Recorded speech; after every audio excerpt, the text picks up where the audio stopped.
தளபதியோட நடிப்புல கடந்த வாரம் ரிலீஸ் ஆன கோட் படம் ரசிகர்கள் மத்தியில அமோக வரவேற்பு கிடைச்சிருக்கு.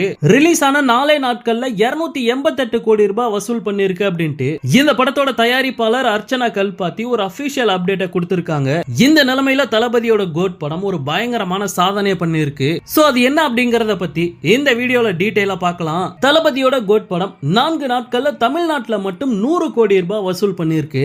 ஆனா கரெக்டான நம்பர் சொல்ல முடியாது. அது 105 கோடியாவும் இருக்கலாம், 110 கோடியாவும் இருக்கலாம். ஆனா 4 நாட்கள்ல தமிழ்நாட்டுல மட்டுமே 100 கோடியை கடந்து சாதனை பண்ணிருக்கு. இந்த வருஷத்துல இது வரைக்கும் ரிலீஸ் ஆன எந்த படங்களுமே 4 நாட்கள்ல 100 கோடி வசூல் பண்ணது கிடையாது.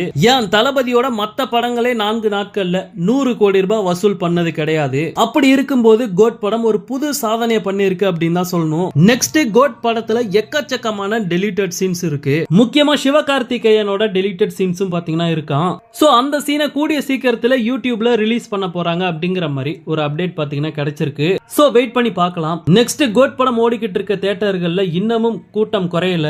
சோ கண்டிப்பா லியோ படத்தை விட ஒரு அதிகமான வசூலை கோட் படத்துல எதிர்பார்க்கலாம். கிட்டத்தட்ட ஒரு 700 கோடி இந்த படம் வசூல் பண்றதுக்கு அதிகமான வாய்ப்பு இருக்கு. சோ வெயிட் பண்ணி பார்க்கலாம். ஓகே நண்பா, இந்த மாதிரி தளபதியோட எல்லா அப்டேட்டுமே மிஸ் பண்ணாம பார்க்க நம்ம சேனலை சப்ஸ்கிரைப் பண்ணி சப்போர்ட் பண்ணுங்க. தேங்க்யூ.